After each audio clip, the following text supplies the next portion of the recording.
नमस्कार दोस्तों, स्वागत है आप सभी का हमारे YouTube चैनल पे। मेरा नाम है दिव्या और आज मैं आपके लाई हूँ इतिहास के कुछ इम्पोर्टेंट क्वेश्चन जो कि प्रीवियस ईयर MPPSC के हैं।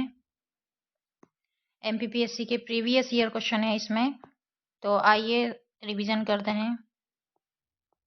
दोस्तों, यदि आपने चैनल सब्सक्राइब नहीं किया तो कृपया करके सब्सक्राइब करें और वीडियो पसंद आता है तो वीडियो को लाइक अवश्य करें।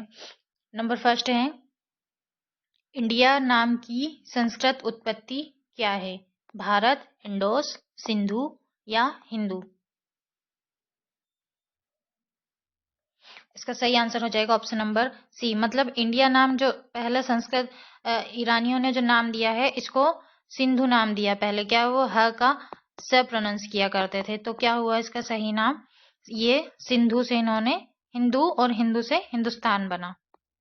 ठीक है, अगला प्रश्न है, भौगोलिक अर्थ में भारतवर्ष शब्द सबसे पहले किस ऐतिहासिक शिलालेख में दर्ज है?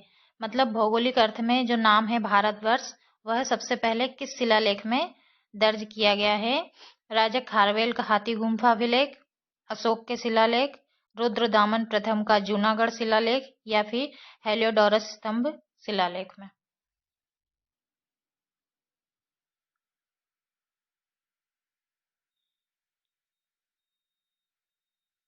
इसका सही आंसर हो जाएगा ऑप्शन नंबर ए, राजा खारवेल का हाथी गुम्फा अभिलेख, जो कि फर्स्ट सेंचुरी में प्रथम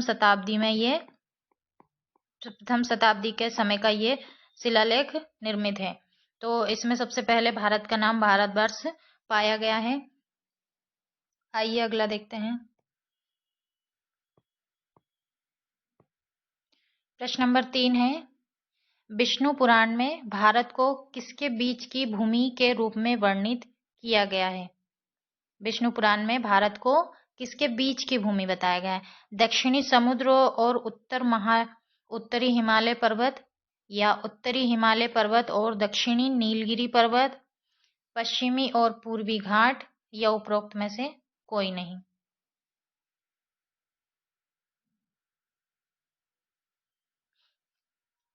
इसका सही आंसर हो जाएगा ऑप्शन नंबर ए, दक्षिणी समुद्र और उत्तरी हिमालय। मतलब एक प्रकार से ऐसे भारत का हम नक्शा देखें, टेम्पररी रूप में ऐसा एक नक्शा ही हमने निर्मित कर दिया।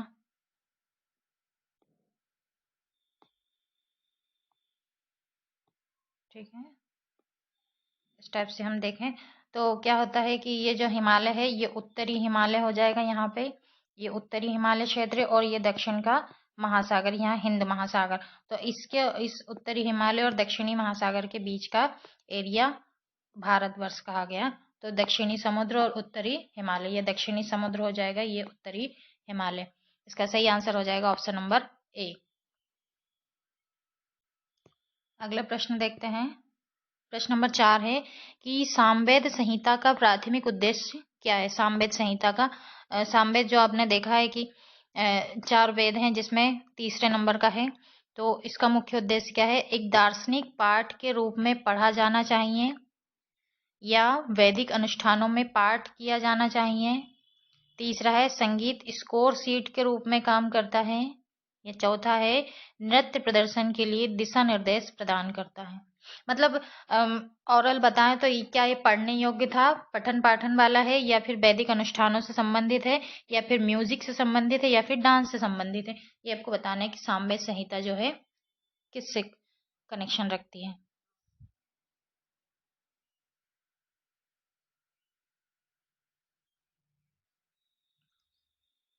ऑब्वियसली आप लोग समझ गए होंगे ऑप्शन नंबर सी है कि जो सामवेद है वो संगीत स्कोर सीट के रूप में काम करता था। अगला है कि अथर्ववेद से संबंधित सबसे छोटा उपनिषद कौन सा है? अथर्ववेद में सबसे छोटा उपनिषद मांडुक्य, प्रश्न, मैत्रायणी या मुंडका?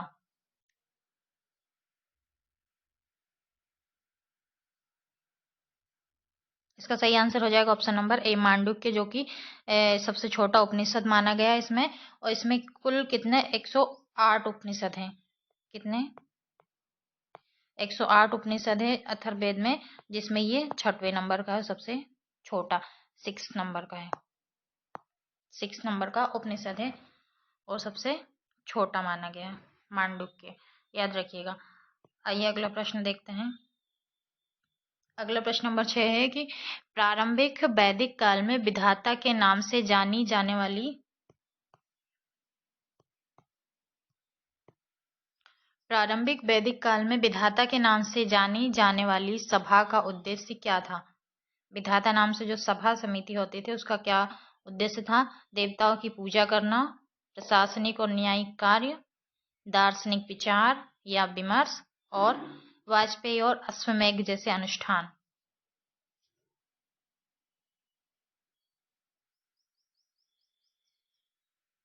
इसका सही आंसर हो जाएगा ऑप्शन नंबर बी, प्रशासनिक और न्यायिक कार्य। इसमें एक चीज और नोट करिए कि ये आदिवासियों की जनजातियों की सभा थी। आदिवासी सभा कहा जाता था इन्हें। इसमें आर्थिक और सामाजिक इन सब चीजों के बारे में यहाँ पे निर्णय लिया जाता था। मतलब एक प्रकार की समिति जो बिठाई जाती थी, इसका नाम विधाता समिति होता था, जिसमें बाकी आदिवासी लोग सारे हिस्सा लेते थे और अपने गांव क्षेत्र के कैसे विकास करना है और क्या आर्थिक व्यवस्था होगी, क्या सामाजिक व्यवस्था होगी, ये सब चीजों का इसमें विचार विमर्श या फिर न्यायिक प्रशासनिक कार्य इसमें समझौता किया जाता था। आइए अगला प्रश्न देखते हैं। प्रश्न नंबर 7 है कि किस उपनिषद के अनुसार किसी व्यक्ति का वर्ण उसके पिछले जीवन में उसके कार्यों के आधार पर निर्धारित होता है? मतलब उसके रीबर्थ में, उसके पिछले जन्म में उसके वर्क मतलब उसके कार्यों के आधार पर ये निर्धारित होता था।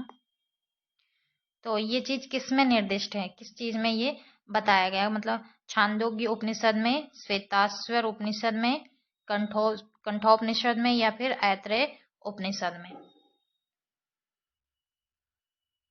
ये पेन ठीक है, रेड कलर का। बताइए इसका सही आंसर क्या होगा? इसका सही आंसर हो जाएगा ऑप्शन नंबर है, छांदोग्य उपनिषद में ये बात बताई गई कि व्यक्ति का जो आज का जन्म है ये इसके पूर्व जन्मों के अनुसार निर्धारित होता है। मतलब इसने इसके पहले वाले वर्ष में कुछ अच्छा वर्क किया होगा तो इसको इस जन्म में कुछ अच्छी वर्ण व्यवस्था, अच्छी जाति में इसको जन्म मिले। ऐसी फालतू की बातें हुआ करती थी। आइए आगे का देखते हैं। प्रश्न नंबर 8 है कि निम्नलिखित में से कौन सा ब्राह्मण ग्रंथ ऋग्वेद से संबंधित है? ऐत्रेय ब्राह्मण, गौपद ब्राह्मण, शतपथ ब्राह्मण, तैत्तिरीय ब्राह्मण।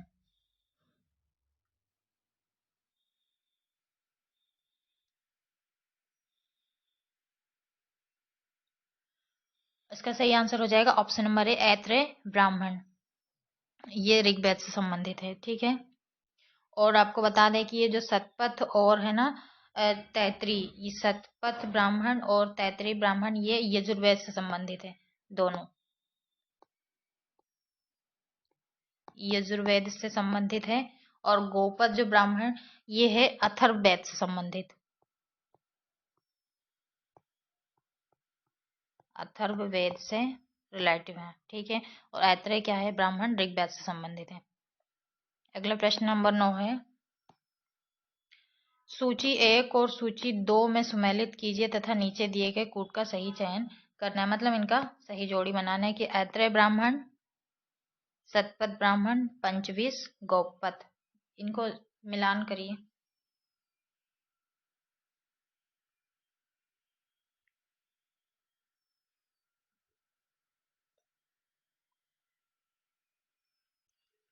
इसका सही आंसर हो जाएगा, देखिए इसको मिलान करते हैं। ऐत्रेय ब्राह्मण हो जाएगा चारों वर्णों के कर्तव्य के बारे में इसमें वर्णन है। शतपथ ब्राह्मण जो है वो पुनर्जन्म का सिद्धांत इसमें बताया गया है। और पंचविश ब्राह्मण है ये ब्रात से या क्या पुनः वर्ण प्रवेश इसमें है, ब्रात्यों का पुनः वर्ण प्रवेश बताया गया। और गोपद ब्राह्मण में सृष्टि, ब्रह्मा, गायत्री की महिमा का इसमें वर्णन किया गया। तो इसका सही आंसर हो जाएगा ऑप्शन नंबर बी। अगला प्रश्न देखते हैं। अगला प्रश्न है कि ऋग्वेद का पाठ करने वाला पुरोहित क्या कहलाता है? जो ऋग्वेद का पाठ करता है उसे क्या कहते हैं?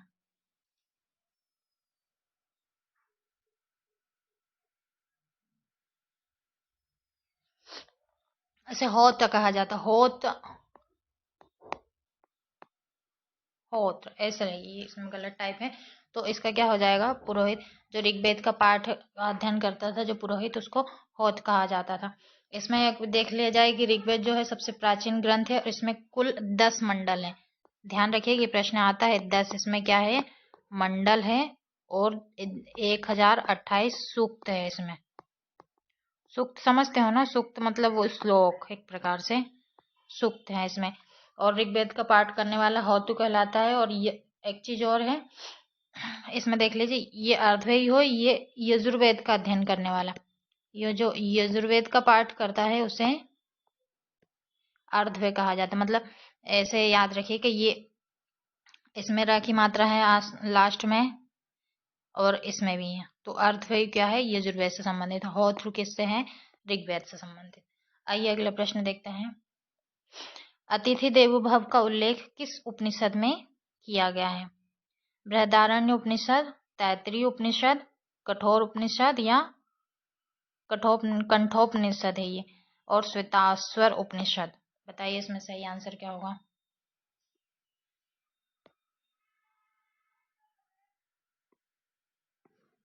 प्रश्न नंबर 11 का उत्तर बताइए।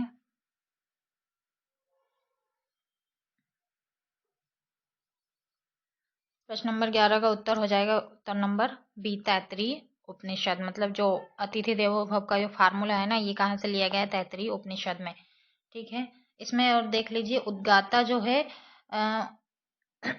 उद्गाता जो सामवेद का अध्ययन करने वाले को कहते हैं। अभी मुझे याद आ गया कि उद्गाता सामवेद का अध्ययन करने वाले। और जो ब्रह्मा होते थे वो क्या कहलाते थे, ये भी अथर्ववेद से, ये अथर्ववेद से संबंधित था, अथर्ववेद। ठीक है, और अतिथि देवो भव का फार्मूला तैत्तिरीय उपनिषद से लिया गया है। ठीक है, बाकी इसके नाम से तैत्तिरीय, मतलब इसमें इसके 3 पार्ट हुआ करते थे।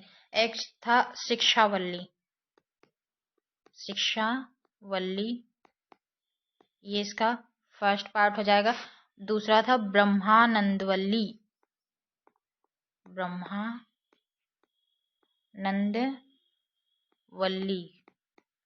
तीसरा इसका था भृगुवल्ली, भृगुवल्ली।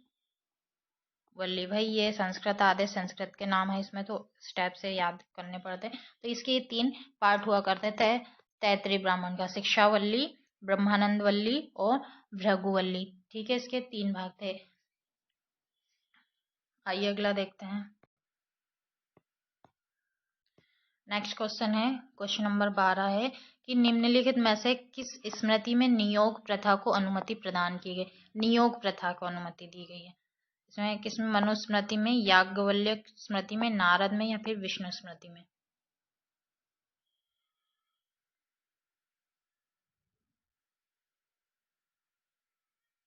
इसका सही आंसर हो जाएगा ऑप्शन नंबर सी, नारद स्मृति में।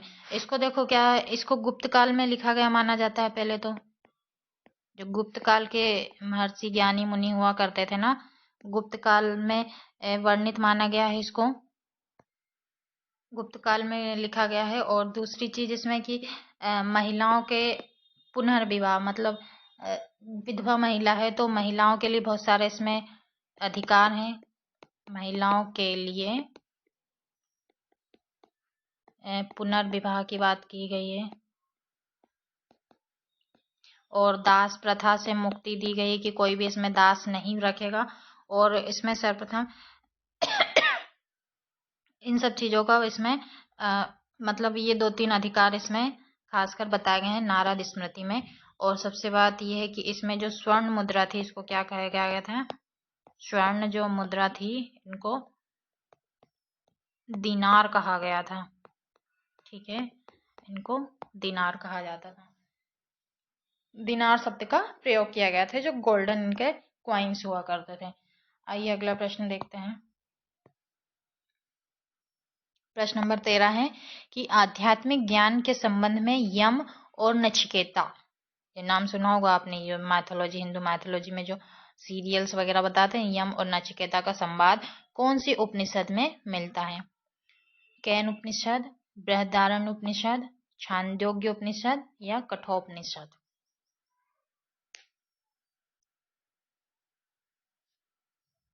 इसका सही आंसर हो जाएगा ऑप्शन नंबर डी, कठोपनिषद। इसमें है ना कुल मतलब 108 उपनिषद हैं, जिसमें 13 मुख्य उपनिषद हो जाएगा। ठीक है, 13 मुख्य उपनिषद है, इसमें उपनिषद है। और इसका जो सबसे बड़ा उपनिषद है बृहदारण्य, ये जो बृहदारण्य है जो सबसे बड़ा उपनिषद इसमें माना गया है। अगला प्रश्न देखते हैं कि अन्य प्राशनम में चौरुन शब्द का क्या अर्थ है? बच्चे को पहली बार ठोस आहार खिलाना, बच्चे का नामकरण, अनुष्ठान खान या प्रार्थना करना। मतलब चौरुन जो शब्द है उसका क्या मतलब?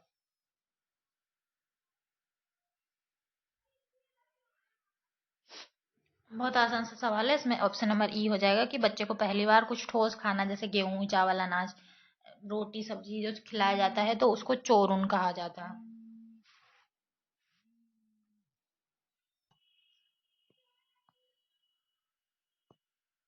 प्रश्न नंबर 15 है, उपनयन संस्कार से क्या आशय है?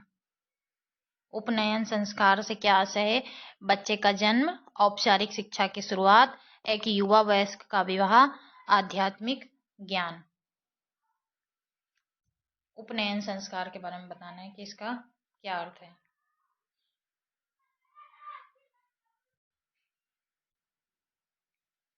इसका सही आंसर हो जाएगा ऑप्शन नंबर बी, औपचारिक शिक्षा की शुरुआत। उपनयन संस्कार मतलब औपचारिक शिक्षा की शुरुआत।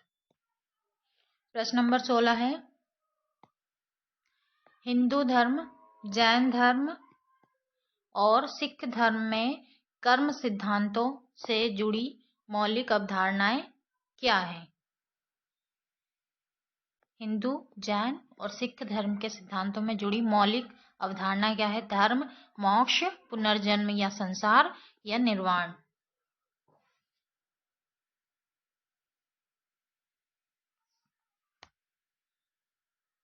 मतलब ये जो धर्म है इसमें खास चीजें क्या बताई गई? इसका सही आंसर हो जाएगा ऑप्शन नंबर सी, पुनर्जन्म या संसार। या तो वो संसार में रहेगा या उसको पुनर्जन्म मिलेगा, मतलब मृत्यु मिलेगी, मृत्यु के बाद फिर से एक और नया उसको जन्म मिलेगा, ये इसकी अवधारणा है। अगला प्रश्न है कि बौद्ध धर्म के अनुसार किसी कार्य का कर्म प्रभाव क्या निर्धारित करता है? केवल कार्य की प्रकृति, वे परिस्थितियां जिनमें यह प्रतिबद्ध है, या अकेले कार्य करने वाला व्यक्ति, या फिर विलय के साथ एक रैखिक संबंध। आपको बताना है 17 का क्या आंसर होगा।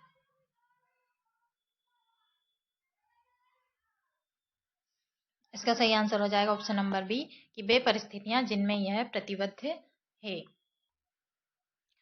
वे परिस्थितियां जिनमें यह प्रतिबद्ध है, अर्थात कि कोई भी काम जो कर रहे हैं, मतलब एक नॉर्मली एक कोई एक वर्क है जो कर रहा है,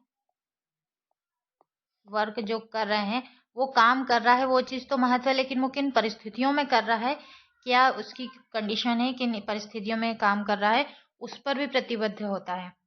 मतलब कोई व्यक्ति बहुत ज़्यादा निर्धन है लेकिन वह फिर भी थोड़ा बहुत दान धर्म कर रहा है तो वो ज़्यादा मान्य होगा, कुछ इसके बजाय कि कोई धनी व्यक्ति ज़्यादा धन लुटाता है। ठीक है, तो ये उसकी परिस्थितियों पर निर्भर करता है उसका कर्म। ये किसमें? बौद्ध धर्म में स्पेशली ये बात बताई गई है। अगला प्रश्न है कि पंच महायज्ञों में भूत यज्ञ का मुख्य उद्देश्य क्या है? भूत यज्ञ बताना है इसको क्या उद्देश्य है, कि ईश्वर की पूजा, पारिस्थितिक जिम्मेदारी, वैदिक संस्कृति का संरक्षण, या फिर पैतृक पूजा। पंच महायज्ञ में भूत यज्ञ का बताना।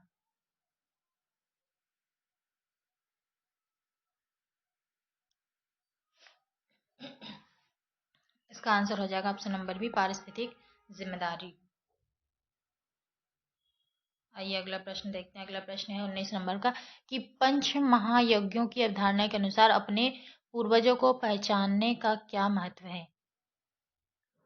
वैदिक संस्कृति का संरक्षण, पितृ पूजा, पारिस्थितिक जिम्मेदारी या मानवता की सेवा। बहुत ही आसान सा प्रश्न है, कोई भी इसका आंसर बता सकता है। सही आंसर है पितृ पूजा, मतलब पितरों की पूजा की जाती है, अपने पूर्वजों की।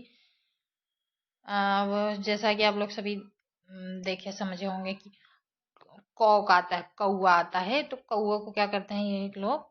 खाना खिलाते हैं, एक प्रकार से खाना चुगाते हैं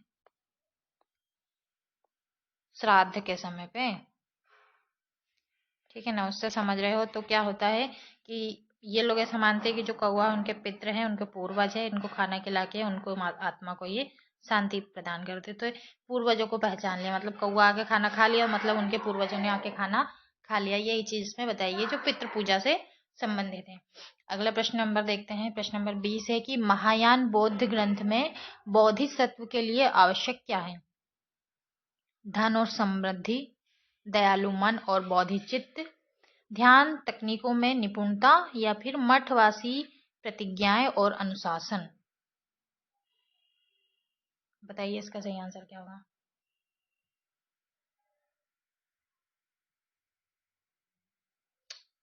सरल सा आंसर है कि दयालु मन और बौद्धिचित्त, मतलब ज्ञान में इनका ध्यान होना चाहिए, पूजा पाठ में क्या बोलते हैं, ध्यान में इनका ध्यान होना चाहिए, और दयालु मन होना चाहिए, ना कि धन संपत्ति नहीं चाहिए भाई इनको। महायान बौद्ध धर्म में ना ही इनको टेक्निकल चाहिए, मोबाइल डिवाइस वगैरह कुछ नहीं चाहिए, और ना ही मठ की फॉर्मेलिटीज प्रतिज्ञाएं, जो एक प्रकार से अनुशासन तो बनाए रखती है, ठीक है अनुशासन, लेकिन दयालु मन और बौद्धिक चित्त ये सबसे इम्पोर्टेंट पॉइंट हो जाएगा। नेक्स्ट ना देखते हैं। क्वेश्चन नंबर 21 है, तिब्बती परंपरा में 8 महान बोधिसत्वों में से कौन सा बोधिसत्व ज्ञान का मुख्य बोधिसत्व है? टाइबेटियन परंपरा के अनुसार जो 8 महान बोधिसत्व है उसमें से कौन सा बोधिसत्व ज्ञान का मुख्य बोधिसत्व है? बताइए जरा। बोधिसत्व का अर्थ होता है जैसे हम हिंदू धर्म में उपनिषद देखे हैं ना, उपनिषद श्लोक मंडल इस टाइप से भाग होते हैं ना, उसी प्रकार से बोधिसत्व होता है। तो किसमें ज्ञान की बात किसमें कही गई है?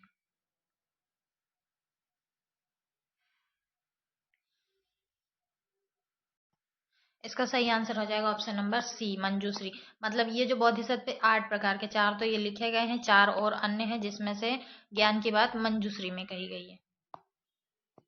अगला प्रश्न है, ये इसका वही आंसर हो जाएगा, डबल से आ गया प्रश्न। अगला है, तिब्बती बौद्ध धर्म में सबसे महत्वपूर्ण महिला बोधिसत्व किसे माना गया? जो स्पेशली महिलाओं के लिए आरक्षित था उसके बारे में बताना है।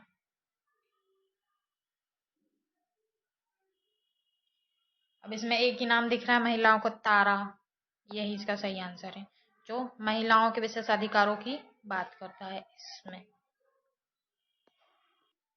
ध्यान रहे कि एक प्रकार से जो तारा है ये बोधिसत्व की सबसे मतलब ज्ञानी महिला थी, एक प्रकार से पहली देवी स्त्री थी जो ज्ञान से परिपूर्ण थी। जैसे एक बौद्ध बौद्ध भिक्षु, बौद्ध संत हुआ करते थे एक प्रकार से, तो महिलाओं में जो एक सबसे ज्यादा ज्ञानी महिला थी वो उसका नाम तारा हुआ करता था। आइए अगला प्रश्न देखते हैं। 24 नंबर प्रश्न है कि जैन धर्म के संदर्भ में अरिहंत का क्या अर्थ है? विनम्र व्यक्ति, प्रबुद्ध व्यक्ति, विजेता व्यक्ति, या धर्मनिष्ठ व्यक्ति। अरिहंत का मतलब बताना।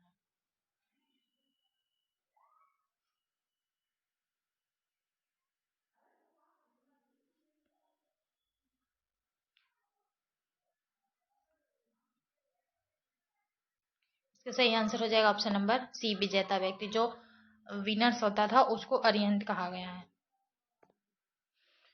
विजेता मतलब विनर्स किस चीज पे कही? युद्ध संग्राम की बात नहीं कही गई है, इसमें बताया गया है कि अपने मोह पे, एक प्रकार से अपने मन का लालच, क्रोध और घमंड, है ना, और एक अहंकार, है ना, धन की लालसा, एक प्रकार से मोह या फिर लालच, इन चीजों पर जिसने विजय प्राप्त कर ली तो वह क्या हो गया? वह विनर्स होता था, है ना, वह विजेता होता था, जिसको अरिहंत कहा गया। मतलब अपने मन पे जिसने जीत हासिल कर ली वह अरिहंत कहा गया जैन धर्म में। अगला प्रश्न नंबर 25 देखते हैं। प्रश्न नंबर 25 है कि मनुष्यों को समाज में सौहार्द पूर्वक रहने के लिए तैयार और संगठित करने का श्रेय किस तीर्थंकर को दिया गया है? पार्श्वनाथ, महावीर स्वामी, ऋषभनाथ, या आदिनाथ। देखिए याद रखिए कि ये एमपीपीएससी प्री के लिए यूनिट नंबर फर्स्ट का है सारा सिलेबस इसमें, यूनिट नंबर फर्स्ट का इसमें सारा सिलेबस है, सारे क्वेश्चन इसमें कवर हो जाएंगे। अभी इसमें 50 क्वेश्चन है एंड 50 मैं बाद में करवाऊंगी इसके बाद नेक्स्ट वीडियो में। तो इस प्रकार से 100 लगभग 100-150 क्वेश्चन हो जाएंगे, तो इसमें से 10-12 क्वेश्चन तुम्हारे बन सकते हैं। इसका बताइए कि किसने बताया कि समाज में सौहार्दपूर्ण रहने के लिए संगठित रहना चाहिए, मतलब एकजुट बनाकर रहना चाहिए, समूह में रहना चाहिए। तो ये ऋषभनाथ जी ने बताया था। इसका सही आंसर हो जाएगा ऑप्शन नंबर सी। अगला प्रश्न पढ़िए क्या है। मृग या हिरण का प्रतीक किस तीर्थंकर से संबंधित है?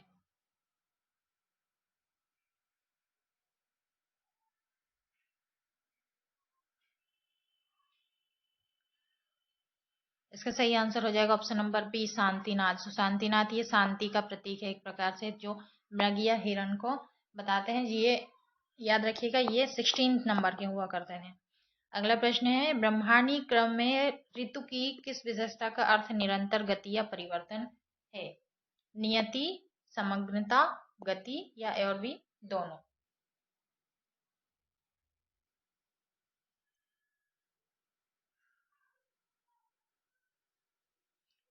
इसका सही हो जाएगा ऑप्शन नंबर सी, गति। मतलब चलते रहना है आपको, हमेशा काम करना है, कोई भी वर्क करें, निरंतर गति या परिवर्तन जो बताया गया है ये गति का इसमें वर्णन करता है, इसकी विशेषता बताता है। इसमें देख लीजिए समग्रता क्या है। समग्रता का अर्थ है कि किसी और पर डिपेंड रहना एक प्रकार से। गति मतलब स्वयं से कार्य करते रहना। समग्रता का अर्थ है किसी और पर निर्भर हो जाना, ठीक है। और नियति का मतलब है कि एक दूसरे पर डिपेंड होना, ये इससे अपना काम निकाले, ये इससे, एक प्रकार से दोनों एक दूसरे के डिपेंड रहे एक दूसरे पर। तो ये चीज नियति में बताई गई है ना।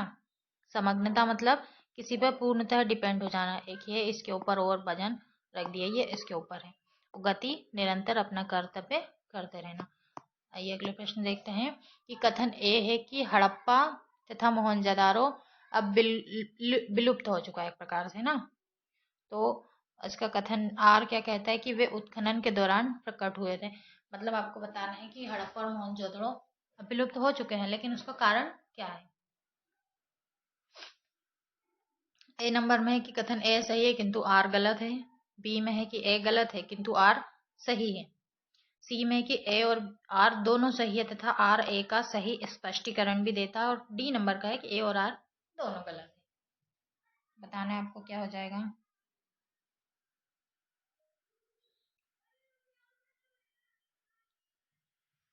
इसका सही आंसर होगा ऑप्शन नंबर सी। मतलब हड़प्पा मोहनजोदड़ो विलुप्त हो चुके हैं, लेकिन ये उत्खनन के दौरान प्रकट हुए थे, मतलब जो खुदाई के समय ये चीजें हमको मिली गई थी।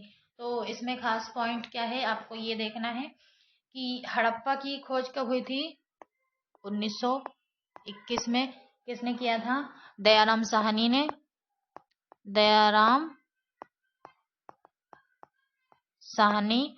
और मोहनजोदाड़ो की खोज कब हुई थी? मोहनजोदाड़ो की खोज हुई थी 1922 में, इसके नेक्स्ट ईयर में 1922 में। इसकी खोज किसने की थी? राखलदास बनर्जी ने, है ना। इसको याद रखिएगा कि इसकी खोज की थी राखलदास बनर्जी, है ना।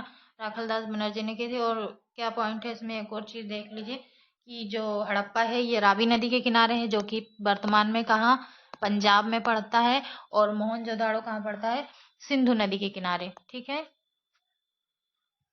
अगला प्रश्न है, प्रश्न नंबर 29 है कि हड़प्पा कालीन प्रमुख स्थल लोथल निम्नलिखित में से किस नदी के तट पर अवस्थित है?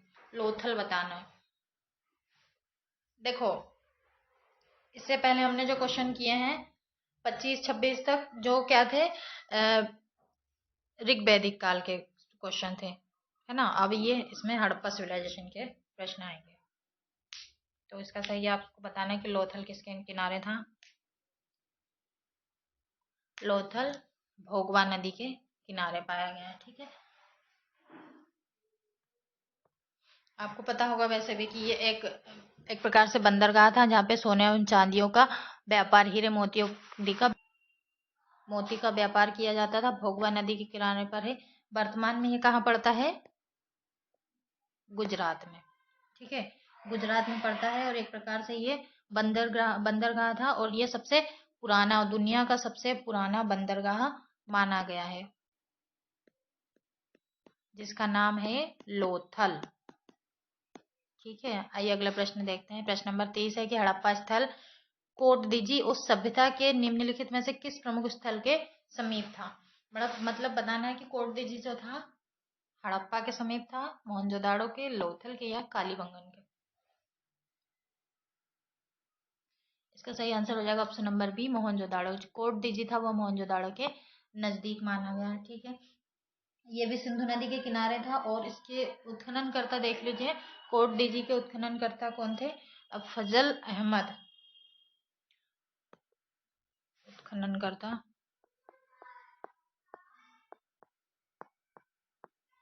क्या हो जाएगा? फजल अहमद। ठीक है, कोटदीजी जो मोहनजोदाड़ो से संबंधित था।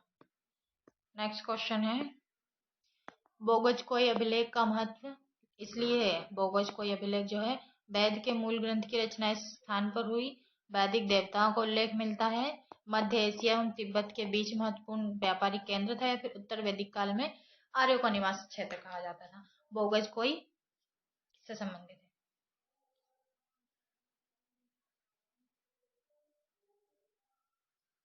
इसका सही आंसर हो जाएगा ऑप्शन नंबर बी, जो देवी देवताओं का इसमें उल्लेख मिलता है बोगज कोई में।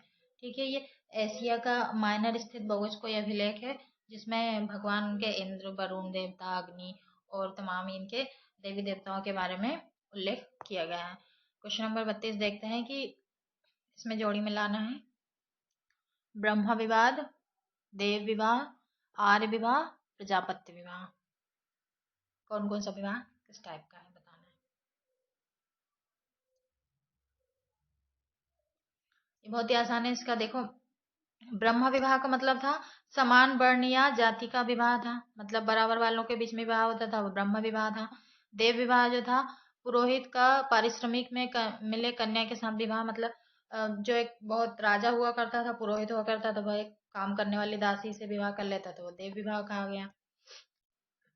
अगला है आर्य विवाह, कन्या मूल्य के रूप में एक जोड़ी गाय या बैल चुरा कर किया गया विवाह, मतलब अपना मतलब पुरुष के द्वारा दहेज दिया जाता था कन्या के माता पिता को, तो वो कन्या का मूल्य चुका के विवाह किया जाता था।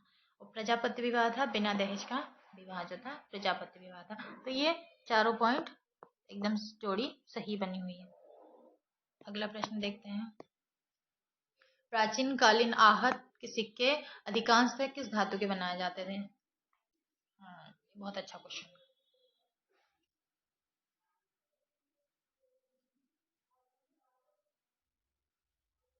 बताना है आपको, प्राचीन काल में सिक्के किससे बनाए जाते थे? चांदी के सिक्के बनाए जाते थे। ठीक है, इसमें देख लेना है कि लगभग 6वीं से 4वीं शताब्दी ईसा पूर्व में, चौथी 6वीं शताब्दी ईसा पूर्व मतलब 0 टाइम पीरियड से पहले क्या किया जाता था?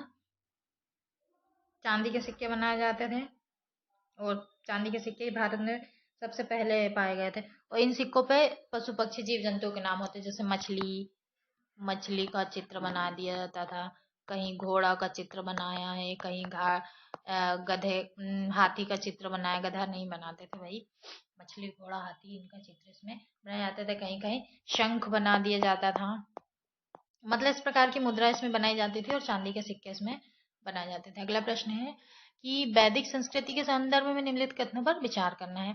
पहला है दशराग्नि यज्ञ परशुनी नदी के तट पर हुआ था, इस काल में अधिकांश लड़ाइयों युद्धों का कारण गाय होती थी और आर्य लोग नगरों में रहते थे।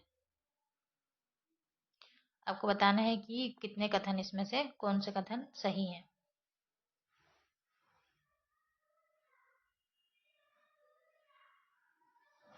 यदि आप इसमें समझ पा रहे हैं तो आपको मैंने पहले बताया था कि जो वैदिक सभ्यता थी, वैदिक संस्कृति थी, ये ग्रामीण सभ्यता थी एक प्रकार से। गांवों में निवास करते हैं। और जबकि हड़प्पा जो सभ्यता था, एक मिनट, हड़प्पा सभ्यता जो था यह शहरी या फिर नगरी सभ्यता हुआ करती थी। तो ये पहले ही गलत हो गया ना, आर्य लोग नगरों में निवास करते थे, गलत है भाई, ये तो ग्रामीण थे, है ना, ग्रामीण अंचल में रहा करते थे। वहां की 10 राज्यों की प्रश्नी नदी के तट पर हुआ था, ये पॉइंट एकदम सत्य है। और इस काल में अधिकांश लड़ाइयाँ युद्ध जो हुए थे गायों के लिए हो गए। तो मैंने आपको बताया था कि वैदिक काल में गाय के लिए दुग्ध, इनसे दुग्ध और दुग्ध से बने उत्पाद इनके लिए सबसे महत्वपूर्ण हुआ करता था। तो ये लोग सबसे ज्यादा युद्ध गायों के लिए करते थे। अगला प्रश्न है, प्रारंभिक वैदिक समाज के संदर्भ में निम्नलिखित कथनों पर विचार करना है। फर्स्ट है कि वंशानुगत व्यवसाय एक बड़ा सामाजिक परिवर्तन था जो प्रारंभिक वैदिक समाज में हुआ था। मतलब शुरुआती समय में वंशानुगत व्यवसाय था, मतलब कि जो राजा है तो वो राज करता था, श्रमिक है तो वो खेती करता था, जो छोटे तबके का काम करता था वो वही काम करता था। दूसरा प्रश्न देखते हैं कि एक व्यवस्थित जीवन शैली प्रारंभिक वैदिक समाज की मुख्य विशेषता थी, मतलब व्यवस्थित जीवन शैली थी। और तीसरा है कि विवाह की प्रकृति मुख्य रूप से एक पत्नीक थी और समाज पितृसत्तात्मक हुआ करता था। मतलब आपको बताना है कि इसमें से कौन कौन से कथन सही है या गलत है, सही वाले बताने हैं।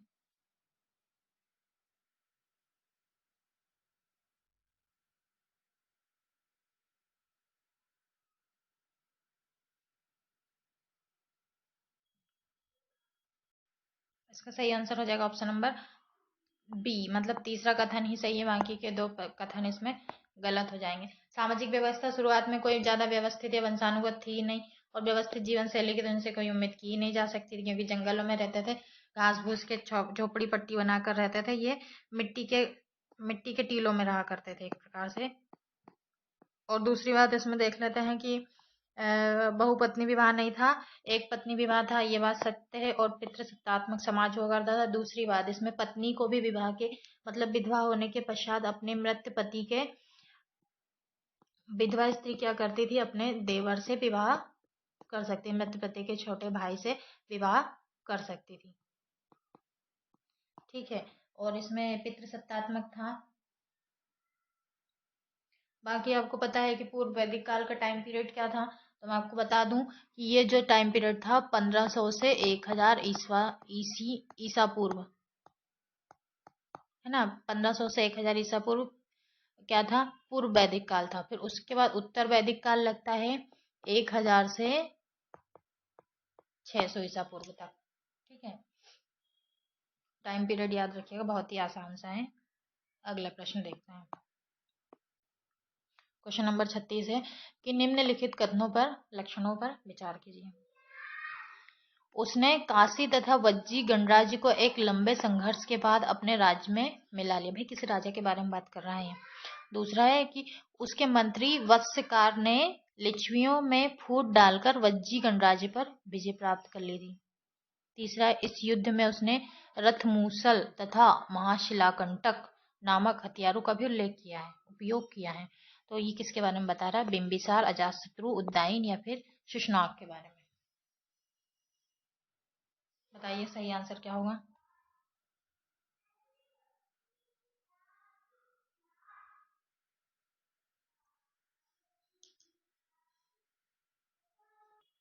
देखो, इसकी बातों से तो लग रहा है कि ये किसकी बात करता है, अजात शत्रु की बात कर रहा है, जिसने अपने पिता, इसके पिता ही ये बिंबिसार, हर्यक वंश की बात है ये। तो जो हर्यक वंश का संस्थापक बिंबिसार था, लेकिन इसका पुत्र जो था अजात शत्रु, इसने क्या किया, देखो सबसे फर्स्ट तो देख लो, हर्यक वंश को क्या कहा गया, पितृ पितृहंता वंश कहा गया है।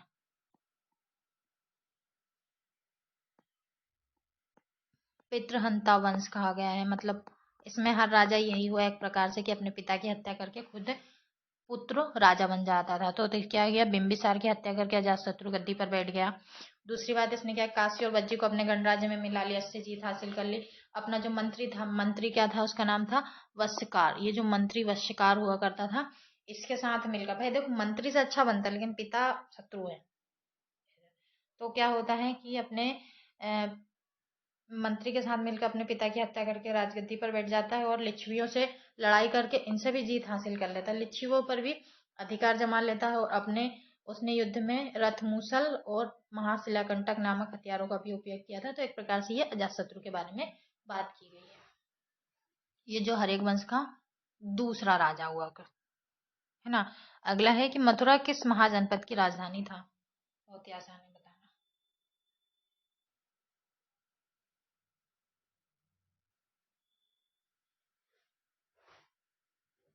Option number B, Surya Sen.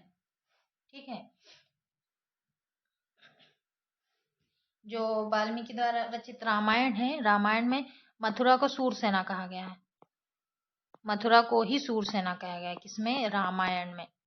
Valmiki द्वारा लिखी रामायण के द्वारा इसमें कहा गया है। वाल्मीकि रामायण में मथुरा को ही सूरसेना कहा गया। सूरसेना मथुरा महाजनपद की राजधानी हुआ करती थी। अगला प्रश्न है, निम्नलिखित में से कौन सी सिंधु घाटी सभ्यता की विशेषताएं है? लिपि का ज्ञान था उसमें। ठीक है, सही था। दूसरा, ऋषभ पवित्र एवं पूज्य पशु था। ऋषभ देव पवित्र थे और पशुओं की पूजा की जाती थी। हाँ भाई, की जाती थी। नगरी तथा व्यापार व्यवसाय प्रधान सभ्यता थी। हाथी, पाषाण, कांसे और लौह उपकरणों का प्रयोग किया जाता था। इसमें थोड़ा सा डाउट है चौथे नंबर में। ठीक है, इसका सही आंसर भी यही होगा, ऑप्शन नंबर सी। मतलब 1, 2, 3 तो सही है। लिपि का ज्ञान था लेकिन हम नहीं पढ़ पाए इनकी लिपि।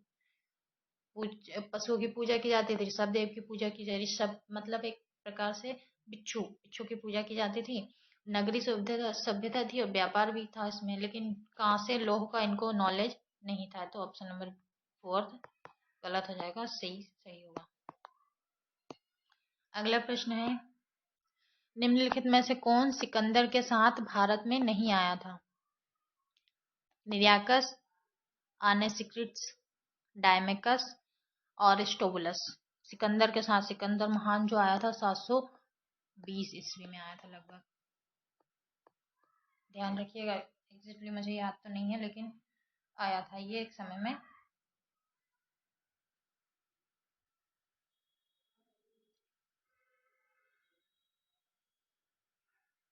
इसका सही आंसर हो जाएगा ऑप्शन नंबर सी, डायमेकस नहीं आया था। बाकी निरियाकस तो आया था। और ठीक है, बाकी ये तीनों ऑप्शन इसमें सही है, लेकिन डायमेकस में नहीं आया था। अगला प्रश्न देखते हैं कि किसने मगध साम्राज्य में वज्जी गणसंघ को हराकर आत्मसात किया था? वज्जी गणसंघ को हरा दिया था। चंद्रगुप्त मौर्य ने, अशोक ने, महापद्मनंद या अजातशत्रु ने? शायद हम इसको अभी पढ़कर आ रहे हैं। अजातशत्रु ने वज्जी साम्राज्य को जीत लिया था।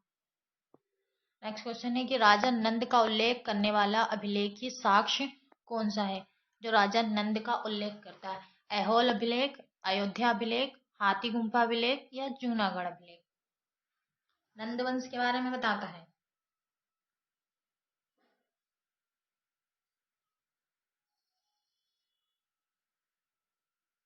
इसका सही आंसर हो जाएगा ऑप्शन नंबर सी, राजा खारवेल का हाथी गुम्फा अभिलेख है। याद रखिएगा, खारवेल राजा खारवेल ने बनवाया था ये हाथी गुम्फा अभिलेख जो था। इसमें नंद वंश का उल्लेख किया गया।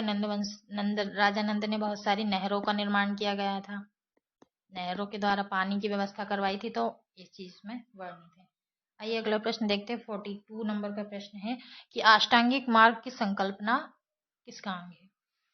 धर्म चक्र प्रवर्तन, सुक्त के विषय वस्तु का, महापरिनिर्वाण सुक्त के विषय वस्तु का, या दिव्यावतान के विषय वस्तु का, या फिर दीप वंश के विषय वस्तु का?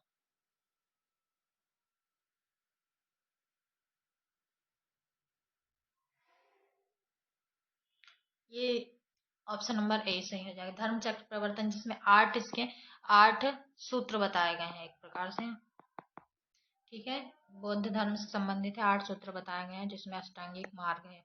अष्टांगिक मार्ग मतलब 8 इसमें मार्ग है, तो इसका सही आंसर हो जाएगा ऑप्शन नंबर ए। अगला प्रश्न है कि कठिन तपस्या के उपरांत गौतम बुद्ध को भोजन कराने वाली कन्या का नाम क्या था? गौतमी, महामाया, आम्रपाली या सुजाता?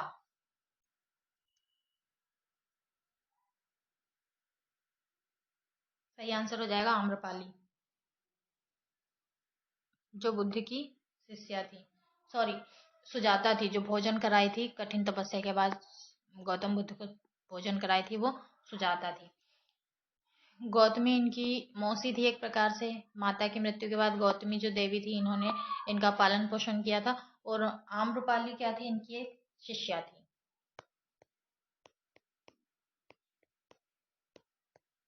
आइए अगला प्रश्न देखते हैं।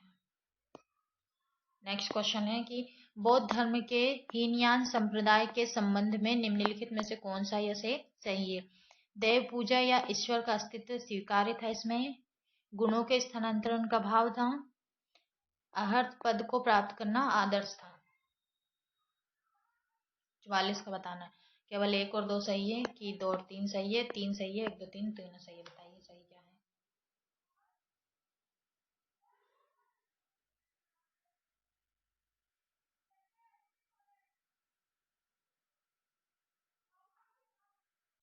सही हो जाएगा ऑप्शन नंबर सी, केवल 3 सही है।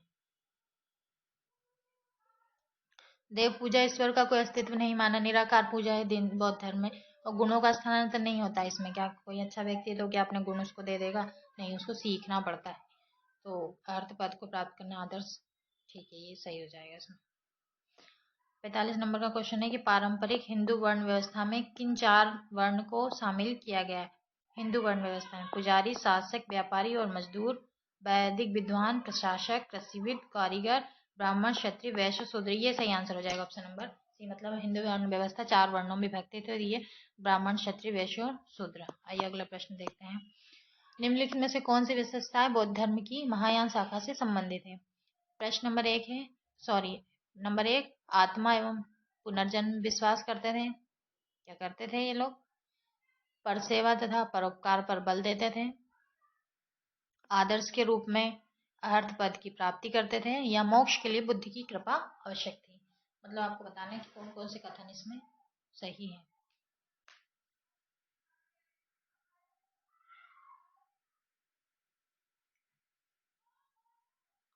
इसका सही आंसर हो जाएगा ऑप्शन नंबर सी, तीसरा नहीं आएगा इसमें। 1 2 और चौथा सही है। अगला प्रश्न देखते हैं। बस कुछ ही क्वेश्चन बचे हैं। प्रश्न है कि बौद्ध धर्म में वैशाख संबंधित है बुद्ध जयंती से, तिब्बत के बौद्ध मठों से, बौद्ध मंत्रोच्चारण से, या बौद्ध भिक्षुओं द्वारा धारण किए जाने वाले वस्त्रों से? वैशाख,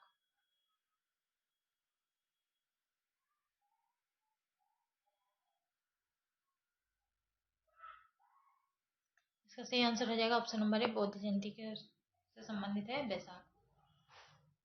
मतलब इनका जन्मोत्सव मनाया जाता है, बुद्ध पूर्णिमा, बुद्ध जयंती मनाई जाती है, उससे संबंधित है। अगला प्रश्न है कि बौद्ध ग्रंथ मध्यम निकाय किस भाषा में है? मध्यम निकाय जो ग्रंथ लिखा गया, संस्कृत में, पाली में, प्राकृत में, या तेलुगु में?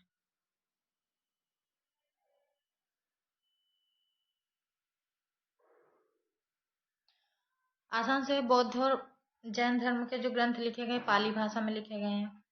सही आंसर हो जाएगा बी।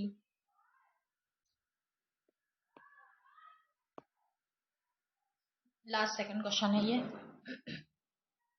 बौद्ध धर्म के संदर्भ में निम्नलिखित कथनों पर विचार कीजिए। नंबर 1, भारत में पूजित पहली मानव प्रतिमाएं महात्मा बुद्ध की है। सोचना पड़ेगा कि सबसे पहली प्रतिमा किसे माना गया? बुद्ध की। दूसरा है, महात्मा बुद्ध की प्रतिमाएं गांधार कला शैली में वर्णित है। सोचना पड़ेगा इसके बारे में। फिर गया की बराबर की पहाड़ियों को तराश कर बौद्ध स्तूपों का निर्माण किया गया है। आपको बताना है कि कौन कौन से कथन इसमें सही है।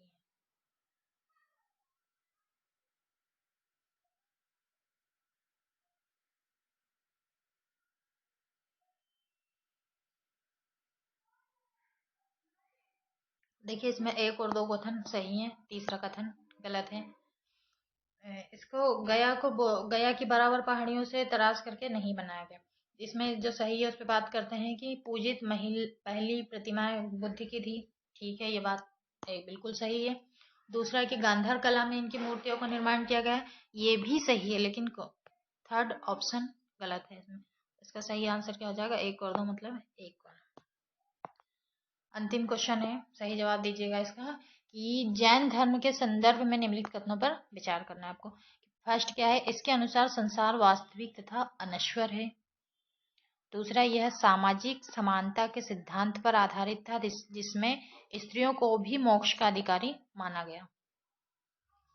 कौन से कथन सही है बताने आपको।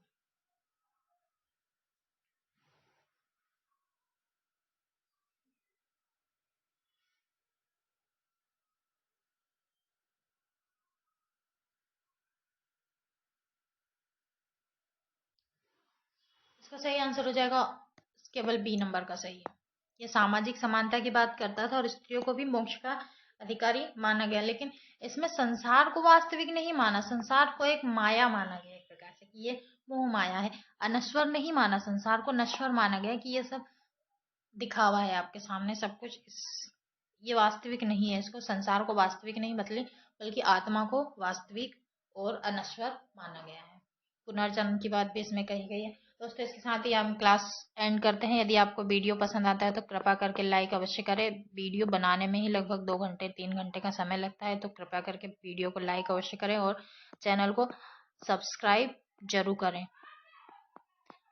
आने वाले समय में ऐसे ही आपको वीडियो मिलते रहेंगे, आपकी परीक्षा की तैयारी हम करवाते रहेंगे, इसलिए चैनल को सब्सक्राइब जरूर कर लीजिए। इसके साथ ही थैंक्स फॉर वॉचिंग।